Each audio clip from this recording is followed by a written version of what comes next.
Ja nüüd selle ülesande enda lahendus. Et kirjuta kood, mis võtab sisendiks muutujana stringi. Nii, meil on siin praegu üks muutuja. Hetkel on tema nimi muutuja. Teeme asja huvitavamaks. Et me saaks aru, et me võime selleks panna ükskõik mida. Näiteks paneme selle muutuja nimeks uuritav. Ja nüüd uuritav võrdub ja jutumärkide vahel mingi sõna. Praegu on see aabits. Teeme väikse tähega, siin lihtsam.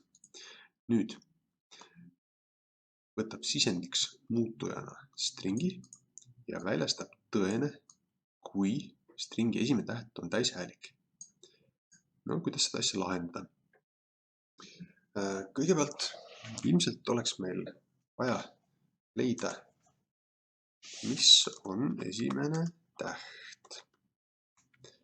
Ja et see esimene täht leida, siis nagu eelmises videos nägime, saame kasutada stringi omadust ehk uuritava esimese tähe saame kätte nurksulgudes nulliga. Nüüd, et seda asja läbi testida, prindime selle välja enda jaoks. Salvestame, käivitame ja tõepoolest aabitsa esimene täht on A täht ja see tuleb siia ilusti välja. Nüüd, selge. Saime teada, et niimoodi on võimalik leida esimene täht. Nüüd, kuidas me kontrollime, et kui stringi esimene täht on täishäälik ja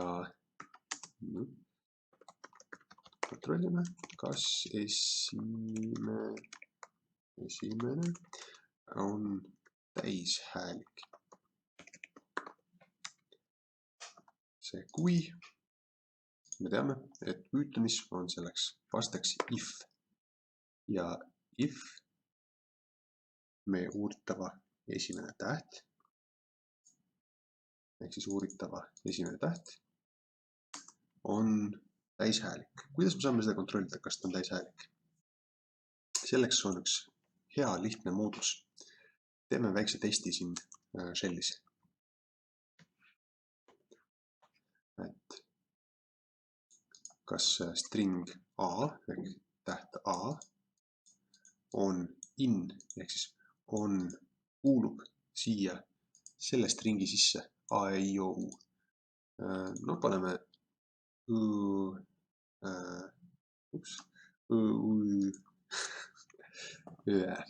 paneme siis eesti keelt täishäälikult ka.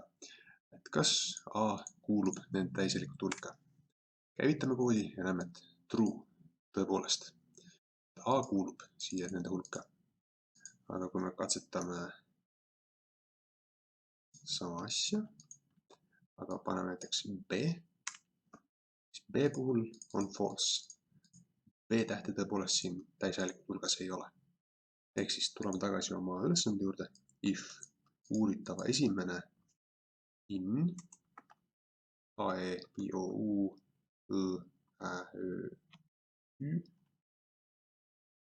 Nüüd, et käivitada seda if lauset, et öelda, et nii, nüüd on kontrollid, loogilised kontrollid, mis ifis on läbi ja nüüd algab see tegevus, siis tuleb see koolon. Et koolon näitab, et loogiline kontroll on nüüd lõppenud. Ehk koolon, vajutame enterit ja näeme, et tõepoolest see rida algab ühe tääbi kaugusel, ehk siis 4 tühiku kaugusel sellest, kui võrrelda seda ifi alguspunktiga. Nüüd, juhul kui see loogiline kontroll vastab tõele, ehk uuritava esimene täht on A, I, O, U, Ä, Ü hulgas, mis siis toimub? Sellisel juhul print tõene. Aga selleks, et ta selle välja prindiks, siis see peab meil olema stringi formaadis nagu ikka. Nii. Salvestame, käivitame ja vaatame. Tõepoolest, aabitsa esimene täht, me teame, et on A. Ehk siis uuritava esimene täht on A ja A kuulub siia nende täishäälikult hulka ja ta printis meile välja tõene.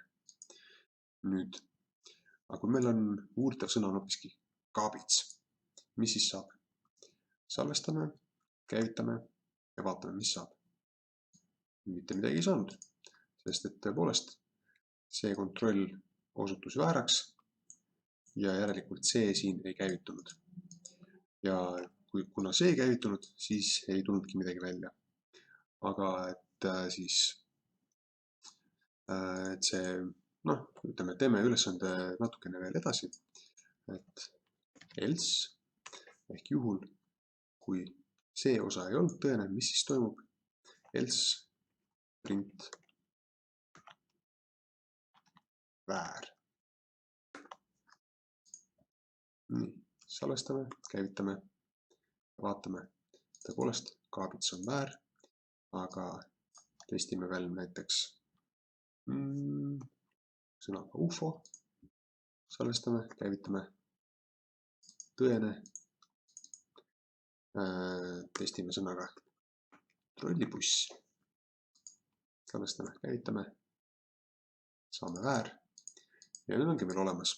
Meil on lahendatud ülesanne, mis võtab sisse muutujana stringi, ehk siis seda uuritab, seda muutujat, selle väärtust me siin korduvalt muutsime, et asja katsetada ja väljastaski see kood meil tõese, kui meie uuritava esimene täht kuulus A, I, O, U, ühesõnaga täishäälik tulka ja lihtsalt huvi pärast panime siia väär, juhul kui ta ei kuulu sinna hulka.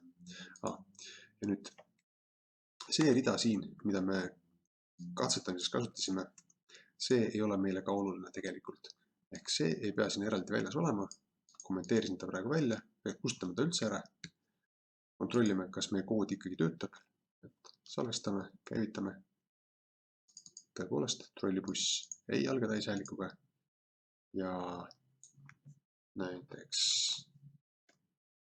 elevant. Salvestame, käivitame.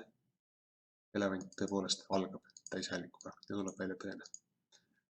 Ja see oligi selle ülesande lahendus.